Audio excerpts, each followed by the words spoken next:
భగీరథ మహర్షి జయంతి వేడుకలను ఆదివారం గాజువాకలో అధికారికంగా నిర్వహించారు.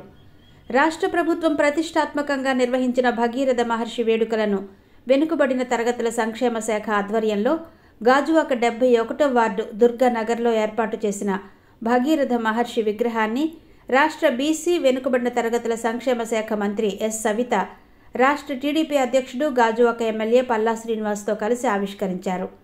ముందుగా భగీరథ మహర్షి విగ్రహానికి పూలమాల వేసి ఆయనను స్మరించుకున్నారు. అనంతరం ఏర్పాటు చేసిన సమావేశంలో మంత్రి సవిత మాట్లాడుతూ, కఠోర తపస్సుతో గంగను తీసుకుని భూమి మీదకొచ్చిన మహారుషి భగీరథ మహర్షి అని అన్నారు.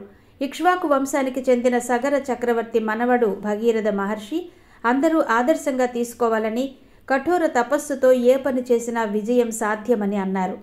ఇచ్చిన మాట నిలబెట్టే కులం సగర కులమని అన్నారు. సగర కులస్తులతో తన కుటుంబానికి సంబంధాలున్నాయని అన్నారు. భగీరథ మహర్షి జయంతి వేడుకలను అధికారికంగా నిర్వహించాలని ముఖ్యమంత్రి నారా చంద్రబాబు నాయుడు 2019లోనే జీవో తీసుకువచ్చారని అన్నారు. రాష్ట్రంలోనే గాజువాకకు ఒక ప్రత్యేక గుర్తింపు ఉందని అన్నారు.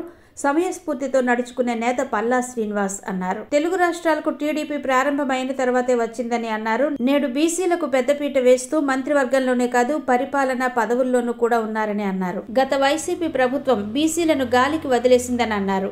కూటమి ప్రభుత్వం రాష్ట్రం అభివృద్ధిలో పరుగులు తీస్తుందని అన్నారు. రాష్ట్ర ప్రభుత్వం బీసీలకు పెద్దపీట వేస్తుందనడానికి ఇదే నిదర్శనమని అన్నారు.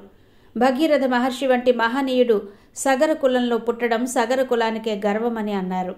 వెనుకబడిన తరగతుల యువతను ప్రోత్సహించేందుకు బీసీ కార్పొరేషన్ ద్వారా 2,000 కోట్ల రూపాయలను మంజూరు చేసి రుణాల రూపంలో అందిస్తుందని అన్నారు. రాష్ట్ర ప్రభుత్వం ఆదరణ 3లో భాగంగా మరో 1,000 కోట్లను మంజూరు చేసిందని అన్నారు. రాష్ట్ర ముఖ్యమంత్రి నారా చంద్రబాబు నాయుడు ఆదేశాలతో రాష్ట్ర ప్రభుత్వం అధికారికంగా మొదటిసారిగా నిర్వహిస్తున్న భగీరథ మహర్షి జయంతి వేడుకలను గాజువాక నియోజకవర్గంలో నిర్వహించడం అదృష్టంగా భావిస్తున్నాను అని రాష్ట్ర టీడీపీ అధ్యక్షుడు గాజువాక ఎమ్మెల్యే పల్లా శ్రీనివాస్ అన్నారు.